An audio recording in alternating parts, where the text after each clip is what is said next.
Mais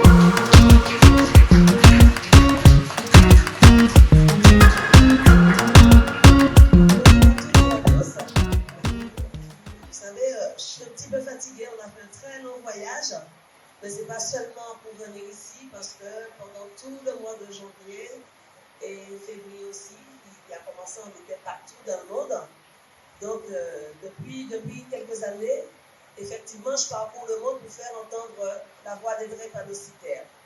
Je me surprends à dire souvent, je suis comme un Césaire qui dit qu'il est la voix des sans-voix. Et bien moi aussi, je suis la voix des sans-voix des personnes atteintes de drépanocytose et de leur famille. Donc, effectivement, je déplacerai des montagnes pour que les malades soient soignés. D'ailleurs, pour être honnête avec vous, j'ai eu même des menaces, oui, des menaces de mort, parce que j'ai dénoncé certains comportements, j'ai dénoncé des faux médicaments. Mais ça ne m'a pas fait peur parce qu'on ne peut pas tuer une morte. Je suis déjà morte il y a très longtemps. Ça s'est passé en 92, quand on m'a appris par téléphone que mon fils n'atteindrait pas l'âge de 5 ans. À partir de là, il y avait une ou voire deux choses à faire. C'était prendre l'enfant et sauter par la fenêtre parce que j'habite au 6e étage. Ou sinon, le regarder quand il m'a affiché son plus beau sourire et lui dire « Tu es le grand combat de ma vie ». Et là, j'ai pris mes armes. Je n'avais pas de satellite, je n'avais pas d'armes sophistiquées. J'avais le cœur d'une maman remplie d'amour. Donc, j'ai pris ces armes-là, cœur rempli d'amour et peut-être que j'ai dans la tête, pour affronter la drépanocytose. À partir de là, ma vie n'était plus la même.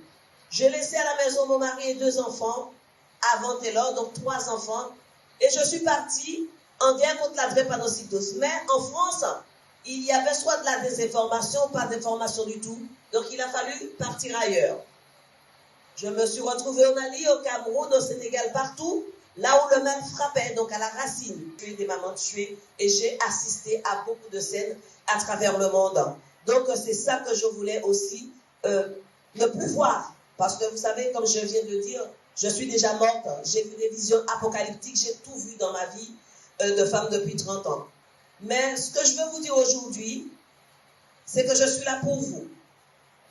Il y a des spécialistes, je ne vais pas vous apprendre à travailler, ce n'est pas le but du tout. Il y a des spécialistes qui sont sur le terrain, il y a des médecins, des drépanocytologues. Ce que je voudrais dire aux associations, allez chercher des vérités, allez porter des paroles, mais surtout aux malades, ne vous cachez plus malade. Vous êtes malade, ce n'est pas de votre faute. Vous n'êtes pas atteint par une malédiction. C'est une maladie génétique dans laquelle un enfant ne peut être malade que si les 2 parents sont porteurs de gène, le gène S. Donc j'ai trop entendu, c'est la maman qui a fait. J'ai vu des femmes répudiées par les belles-mères, vu par rapport à la méconnaissance. J'ai trop entendu, non, dans ma famille, la belle-mère qui dit, ça y est pas ça, c'est toi. Donc mon fils va divorcer de toi. J'ai trop entendu ça. On est devant une maladie génétique héréditaire, donc ce n'est pas une tare. La drépanocytose, elle arrive sous le 3. Et je peux vous dire, vous le savez déjà, ça fait beaucoup de dégâts. Et quand elle arrive, il ne nous reste que nos yeux pour pleurer. Je ne veux plus qu'une mère pleure comme j'ai pleuré, même si mon fils n'est pas mort. Je suis accompagnée de mon assistante. Son fils est mort.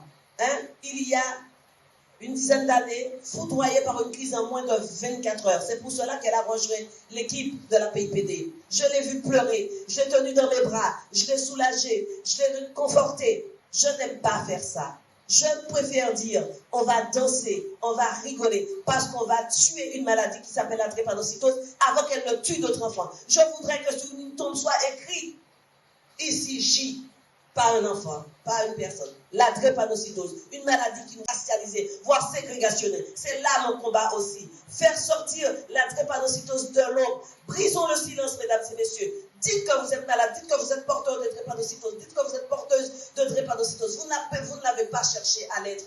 Voilà, mesdames et messieurs, je ne vais pas être plus longue. Ce que j'ai envie de vous dire aujourd'hui, je suis très heureuse d'être là. J'ai fait faire mon phénotype depuis très longtemps. Je serai guinéenne, je serai béninoise, je serai kékasienne. Je parle au conditionnel parce que même si on fait les tests, je ne sais pas. J'aimerais bien être congolaise aussi. J'aimerais bien l'être.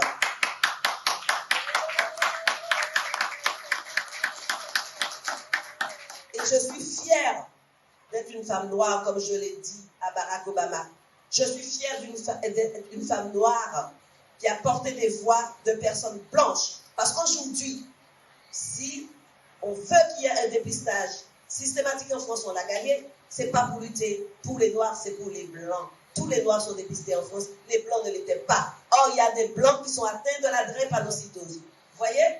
Je suis assez claire de pour mon père était d'origine grecque. C'est lui qui était le porteur de la drépanocytose. Pas ma mère qui est d'origine afro-américaine. Pas elle. Vous voyez? Donc, tout ça pour dire, on va arrêter, excusez-moi l'expression, toutes ces inepties, toutes ces conneries, et dire que nous sommes des êtres humains. Nous ne sommes pas des extraterrestres, nous sommes des êtres humains. Sur Terre, il y a une maladie qui s'appelle la drépanocytose. Donc, il va falloir la stopper net, parce qu'elle galope malgré tout ce qu'on fait. Et comme je vous l'ai dit, si on ne fait rien, les drépanocytologues et les chercheurs, les épidémiologistes sont très sceptiques. Ils nous ont dit, si en 2050 on n'arrête pas, eh bien c'est le monde